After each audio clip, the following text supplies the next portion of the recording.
I invited my parents over thinking it was just a normal housewarming. Instead, they decided my pregnant sister needed my new house more than I did. Then, they tried to move her in and demanded I move out.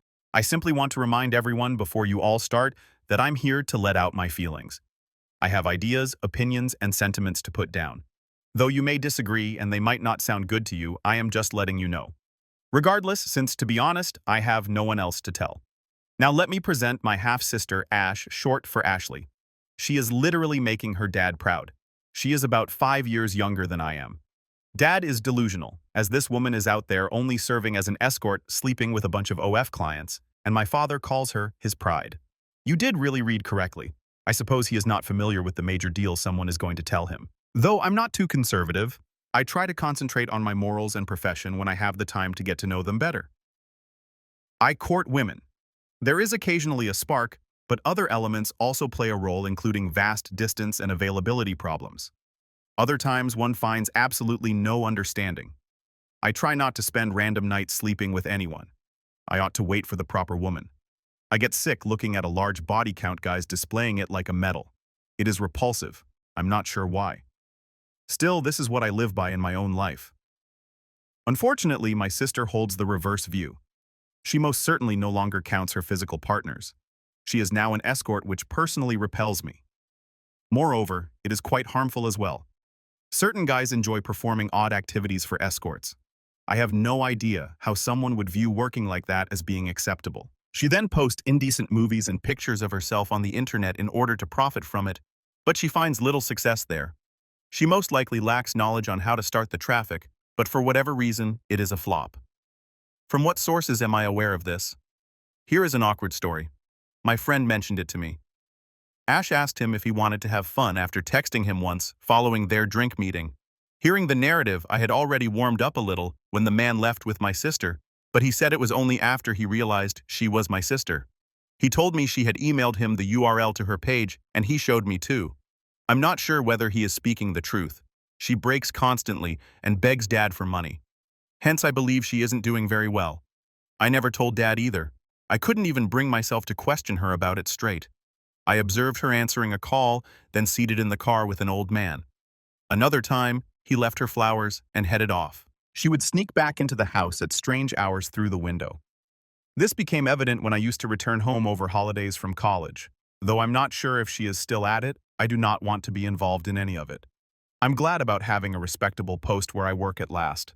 I haven't lived much with the new family since my dad was disturbed enough to send me away any opportunity he could have, but I have seen Ash close enough to claim she follows her mother, Marissa Female 58. Marissa thought she was really the icon in her heyday. She was really beautiful to men like my dad and used to be a flight attendant, if you know what I mean. She is now a regular botched face Karen. She runs the sort of neighborhood childcare and has hands like those of a claw, nails longer than her lipstick. Odd how parents would leave their children with someone like that. She could point out a child's eye with such long nails. She is nevertheless exactly as pokey as her nails. She loves to create trouble in other people's lives and opinions about anything she has. She has more plastic in her body than the sea and a quite terrible voice. She is as real as phony leather. She affects Dad for the worst. She didn't want to raise a child that wasn't her own, hence I think she was a big factor in my dad not thinking twice before sending me 8 years to boarding school. Let me then introduce you to my dad. Actually, he is more the main cause of all this. Having lived a complete life, he believes anything he does in life is justified, even if it is far, far from it, since he understands better. He laments having me since I'm not like him. Thank God I am not. My mother was a formidable woman. She looked after my dad well and clearly knew her priorities, yet they clashed. I should never forget that she used to tell me Dad was just a different person, not a horrible one. He will always be my dad, regardless of what happens. She was a good person, though she didn't want to contaminate my views against my father. He was definitely as intolerable to her as he is now. A few months later, they split and divorced, 4 years old at the time. 2 months after the divorce, my dad then wed Marissa. When I reached 5, they had Ash. Later, my mother passed away in a car accident. She was out to come pick me from school, so I can't forget that she had always been on time. She just missed 10 minutes once, though it seemed to me like an hour. It was only 10 minutes. A drunk hit her at a crossroads. He made it. She did not. A few years ago, he got a DUI, and I was left alone permanently. I waited in the school. It took them 2 hours to arrive to pick me up. My dad had come, hence I was misled and puzzled. His irritation when he turned to dead-faced Marissa and asked what they should do about me will never fade. She answered, "Your kid, your problem." Specifically, "Dad, you cannot now come and tell me I will have to look after your spoiled child. At last I have steady work and oversee some side enterprises. Since I turned 15, I have been earning and have worked quite hard. I started boarding school, then moved to college, only visiting over the holidays. So I started living alone 8 years ago. I recently bought a property after working very hard to reach where I am. This is a wonderful, modest house, far better than the apartment I had with buddies. I felt I would never be able to reach this life aim. Actually, I just moved in last month. Although I might not like my family much, fundamental politeness was to involve them in a moment this significant. Thus, I asked them to the housewarming as well. Watching his response was quite depressing, as he inquired about the furniture, the architect, and the interior designer. He seemed jealous, to be honest, a bit annoyed when I provided him what I believed was sufficient information. He answered with taunts, such as, "I wouldn't know you never bothered telling me," trying to get attention and clearly show our weak connection in front of friends and business associates, including my boss. 1 week went by and he called me. I had an intricate job to oversee while at work. I accepted, since he mentioned he needed to meet urgently. When I got home, Marissa and puffy red-eyed Ash were glaring from the living room, and I avoided her.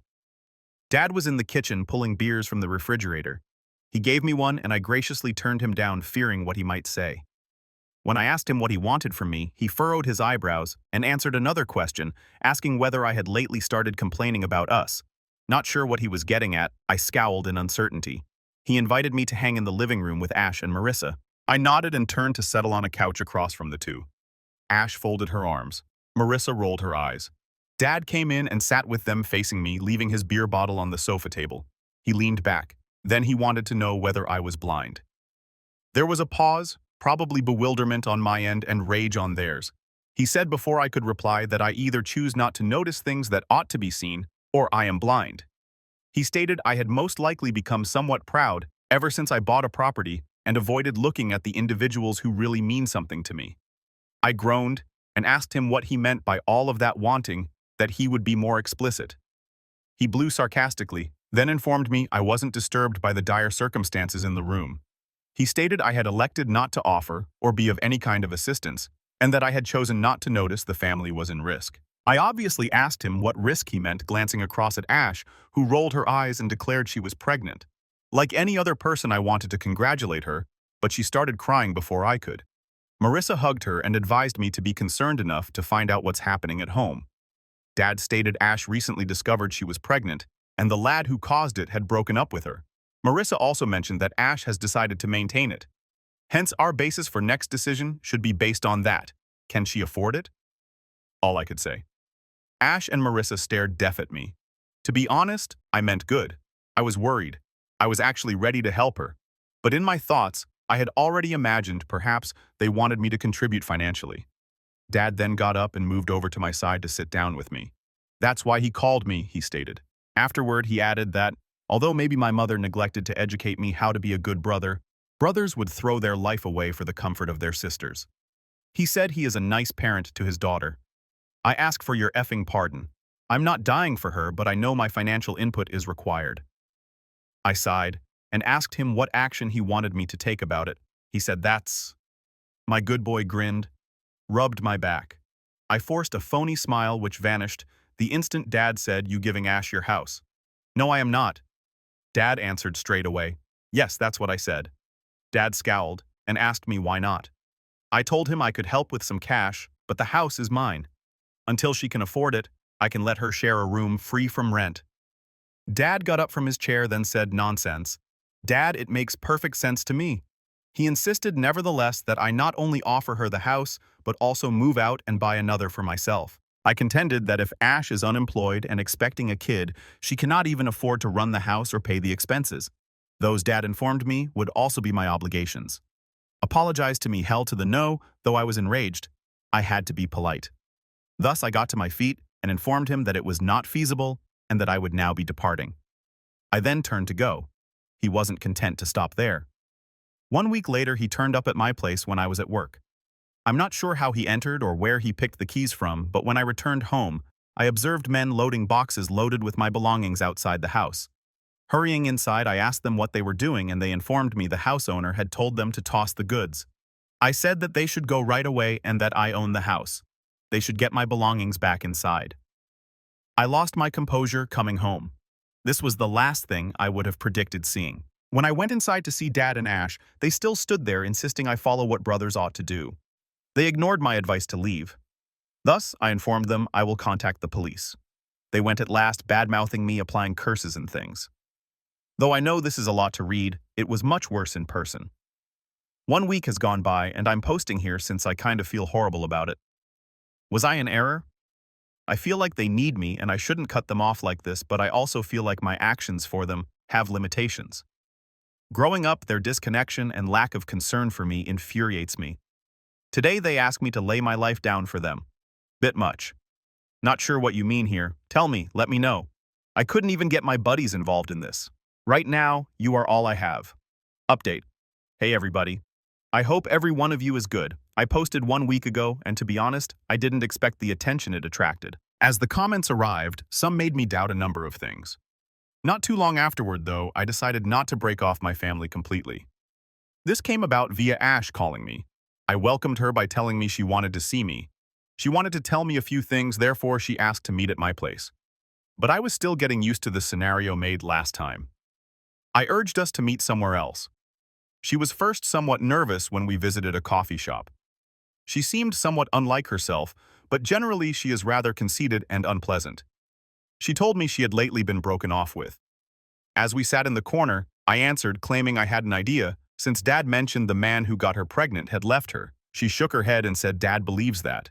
She told me that although Dad believes her boyfriend left her due to commitment problems, in fact, she is the one with the commitment problems. Unbelievably right. She said she truly loved this man, but he had discovered some things about her just a few days before she told him she was pregnant. She spoke first, therefore infuriating him even though he wanted to address her about those things. In that instant, he became rather insane and drilled a hole in the wall. He frightened her. She claimed he then said he was divorcing her and left without hearing her reply. She has been trying to phone him non-stop, but he hardly reacts. He has only once texted her back, advising her to let the child go first and inform him. He will only talk to her at all then, but she has to part from the child to have that opportunity. Now I know Ash ain't a saint, but this person really bothers me greatly.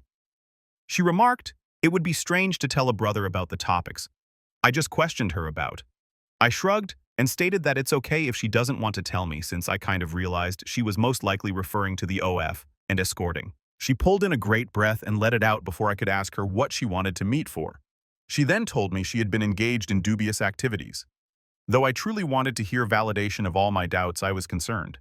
She told me she wanted to paint and be an artist, but Marissa informed her she wouldn't get a decent life or income from it. Ash was advised she had to start looking for a man right now. She first felt disgusted as she soon enough began attracting the attention of elderly guys. She told Ash that it was a good thing when she informed Marissa about it, that is the older males making any money at all knowing what to do with their money. At the time, Ash was just 19 and Marissa informed her college she would not or could not provide a decent, pleasant living. Ash had youth. Many would have paid for it. Ash resolved she wanted to be a model. She tried several modeling agencies, but none seemed to be interested in her. She then ran into a man in his 40s claiming he could land her a job. He purchased her pricey outfits and jewels for the functions and drove her to gatherings. She was content till her first gig was mentioned. She turned out was selling her time to a man in order to pay for a modeling contract. She spent the evening as she assumed it would only be dinner. That was it. She did have a little modeling contract where she photographed a little brand. A few more men used her while she was hoping for a gig in exchange, but she was informed they chose not her. She then discovered that the man making investments in her was actually profiteering off of her. She was terrified he would have her killed, hence she considered it foolish to face him. She then informed him she was fine with low pay and that she no longer wanted to pursue modeling. He fortunately let her depart without any problems. She then attempted to wait tables in bars, and it proved rather difficult for her. Ash hard-earned money is exactly what that is. Still, she also mentioned that Marissa would make fun of her for opting for those little tasks. Marissa would explain that women should be taken good care of. They are the beauty of this planet and should just be there to shine and smile like a showpiece, etc. Ash thus began to go out with men just for supper, but she charged for it. She claimed that although many loners out there simply wanted interaction, too many ended up with stalkers and excessive males believing they were owed more than what they had paid for. She started escorting when she realized that interacting with men and having them feel close to her caused more trouble than sleeping with them. It worked great until a friend mentioned OF. She tried to get it rolling, but her editing and camera handling were not particularly strong. She wasn't social enough, thus that didn't work either. It takes a lot of effort. She next ran across her lover boyfriend, an ex-coworker. He returned often because he worked as a barista, though he was too clingy. She really liked him. He also lacked trust in her and was a bit possessive given that she was indeed still on OF and an escort under his unaware knowledge. He had every reason to question her. Her boyfriend started looking after her with the meager income she made when she stopped escorting and left OF totally. She seemed good with it. Marissa wasn't. She then fell pregnant and her boyfriend discovered everything. She mentioned that a couple of the individuals on the list might be possible fathers. Every one of them donated money to help the child and her. One of them had even proposed to her, but she knows all of them are doing so since they believe they are the only ones there, which is silly given she is an escort. She does not, however, tell them straight out that she pays her expenses and most likely helps with the kid. She said she decided to tell me all this since she couldn't tell Dad. Dad believes she has only been modeling here and there makes little money, and that she had one man in her life who left her. Marissa mostly understands when he should have stayed. She advises Ash to wed the man who proposed and let him believe he is the father. Ash doesn't know, though, what to tell Dad. She also doesn't want to let anyone believe a lie and wants not to wed the guy since he is strange and ancient. She mentioned that some financial support would be great and that she wanted me to make up with Dad. I asked her what she wanted me to help with. She advised me to consent to what Dad asked and then spend some time away. I could then return when things are less contentious. How then is that a solution? I politely turned down her offer and informed her I could only provide some money. Nevertheless, I wasn't comfortable leaving my own residence. She then informed me I lacked the least bit of decency to assist her out, that she exposed her entire existence to me, and that I was selfish thinking that way. She stated even then Dad was correct about me, and I deserved to be sent to an orphanage instead of taken in when I needed somewhere to live. She stood up and stamped off. Though I believe my response was not too severe. Is it selfish, actually? What do you believe her side of the tale tells? Does it support her expectations? Should I trust? She seemed to be speaking the truth, but does it follow that I should follow her advice? Tell me, everyone. Update. Right now, this is what is picking at my brain. A few things have transpired after another week. I assumed I would hit the keys and notify you all about it. I appreciate your help on my earlier update, gentlemen. Having folks back up my ideas for once is rather relieving. Still, Dad called me once I met Ash. He wanted to meet with me at the pub to sort out a few things. Interested, I agreed and went to see him. He mentioned he knew how much I was making as we sat at the counter. When I questioned him about why it mattered, he stated he knew I could afford to buy another property in a few years. I shrugged and said I already had a house, thus this conversation ought to be quite over. He maintained that since I didn't yet have a family, and that single women find it more difficult to raise a child, that child needed a safe place he could call home. I reminded Dad then that Ash had been living with them long enough and that nothing seemed to be an issue. A small child won't harm. I also asked him what she would do pregnant living alone in a big house. She needs to be surrounded by others so that she could be looked after, I remarked. Dad surprised me once again.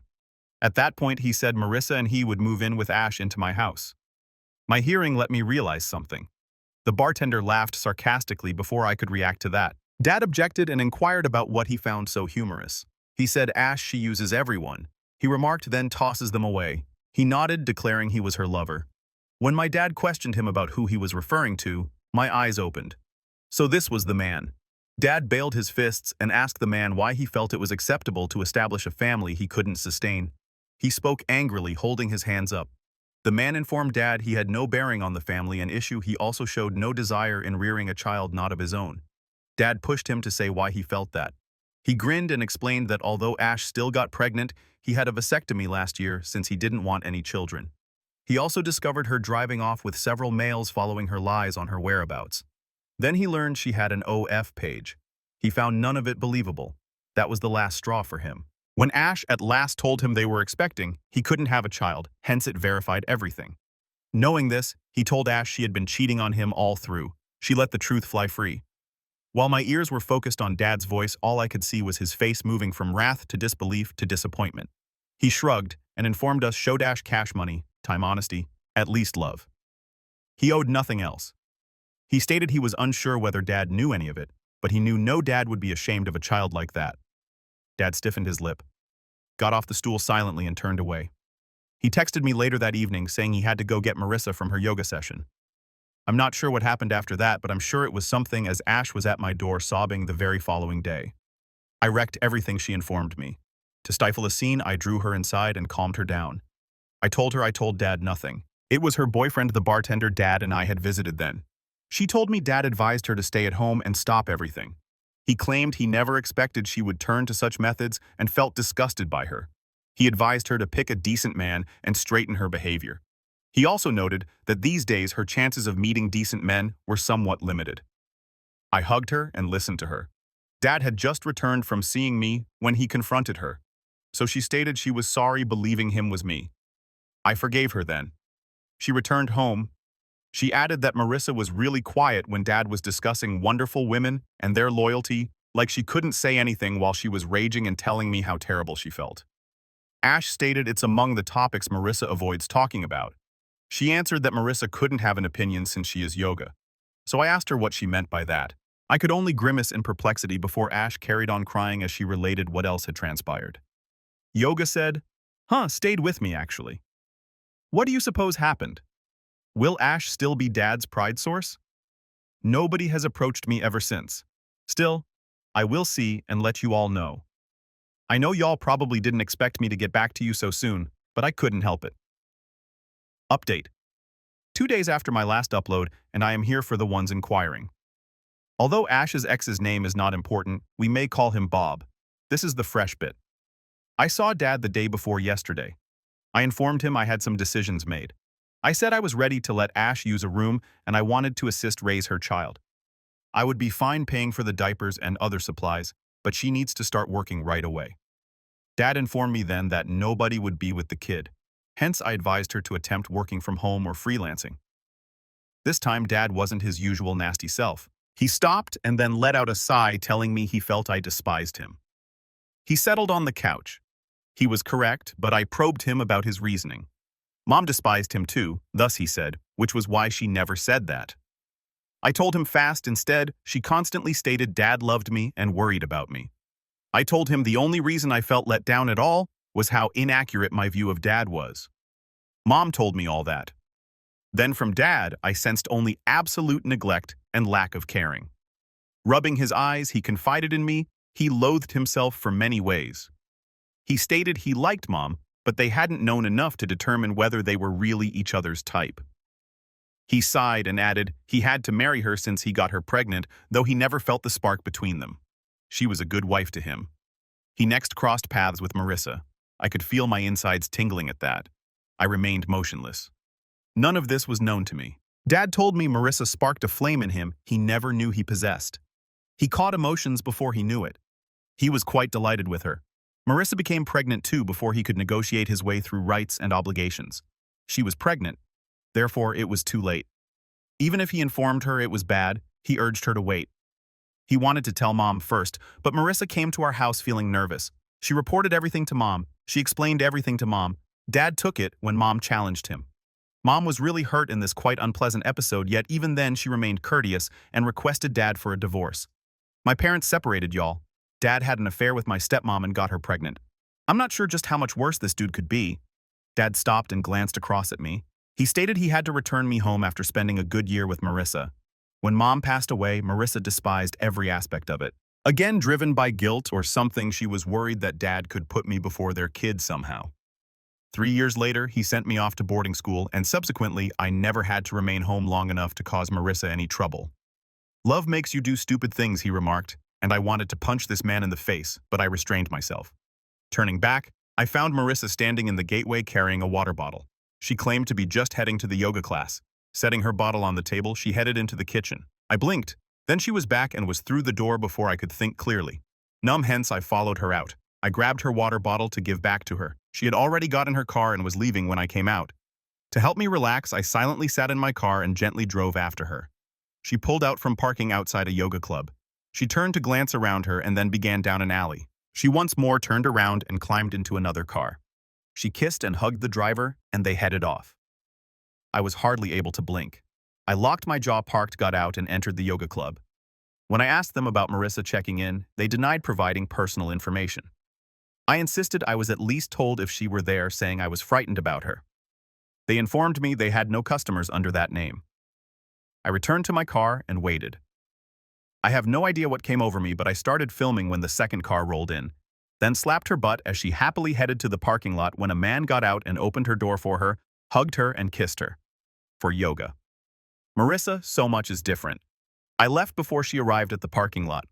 My dad cheated on my mother, thus he is currently being cheated on as well. Karma is. Dad has phoned me several times, but I didn't answer. All I want right now is go and question Marissa about it, so I'm going to see what happens. Should I change? Hello, y'all? I believe this to be most likely the last update, and I know it's a week late. Y'all anticipated it to be sooner, but so much occurred this week. I first managed to man up and approach Marissa. I went when Ash was asleep and Dad was not home. Was she scheduled for yoga that day? She claimed to have it every day. Sundays included. Cooking spaghetti in the kitchen? She was. Who was her yoga teacher? I asked her. She chose a name at random. Was that a guy? I asked her. Saying no, she chuckled and asked, why would I take a boy? She had a female instructor at the club she visited. So I told her it was odd since none of the other clubs had female instructors. She corrected me, but her voice startled me and her hands were no longer swirling the pasta sauce. They told me I had joined the club yesterday, I told her. How could I know where her club was? She asked. I informed her I visited last time following her. She let go of a spoon. I grabbed it and she spun around. What are you getting at? She asked. I then informed her what I observed. She disputed it as was natural. I mentioned I saw it with my own eyes. She shrugged and said Dad would never accept me. At least he would believe his own eyes. I told her after pulling out my phone and running through the footage. She stood stunned and spent a minute not speaking. Her face then relaxed and she carried on cooking noodles. She stated it was useless now. She was already preparing for a divorce anyhow. My eyes grew wide. This woman was horrible. My dad deserved all of it, granted, but oh, she's a serpent. She informed me that her sweetheart of 3 years ago is the man she visits at the club when it was safe to do so. They resurrected their passion. She stated they had fallen in love long ago, but at the time he was wed to another woman whose father had employed him for his business. Though there was a lot at risk, Marissa and her boyfriend decided he should keep his marriage intact and handle his money. He would then split from his wife and live with Marissa. But Marissa became pregnant, and as women should, she was trying to pin a man down for support. She made that decision to hang around Dad. They were seeing one another on and off, but Marissa chose Dad and told him he had to act. When she met her boyfriend and got pregnant, she had to handle things herself since he developed cold feet, and that's when she spoke with Mom. She's good right now. Her partner is a widower and has a business. She said women should do what they can, kid, and turned around smiling. Her smile stopped, though, as she peered over my shoulder. The next instant, her smile vanished. I turned back to see Dad in the gateway with flaming eyes and clenched hands. He was shaking. Dad awakened Ash then and carried her to the kitchen. Who is her father? He asked. She shook her head and glanced across at Marissa. She assured him she always recognized him to be her dad, thus she didn't give blood any thought. Pacing the floor, he ran his fingers through his hair. Marissa and Ash were instructed to leave his house. 2 days later, the divorce is underway. At a shelter are Ash and Marissa. Dad has requested me to locate him a therapist, and he has been rather quiet since. I pardon him every single time regarding Marissa. Her boyfriend didn't bring her in. He disputes having ever spoken with her. Marissa has begged me for the proof. I have it. She even begged me to consider Ash through her pregnancy. And what can I say? Marissa, your child, your challenge. From what standpoint should I act? Either destroy the footage or hand it up. I'll let others know in the comments soon. Later, I appreciate you joining me and for your ideas and encouragement. It means a great deal.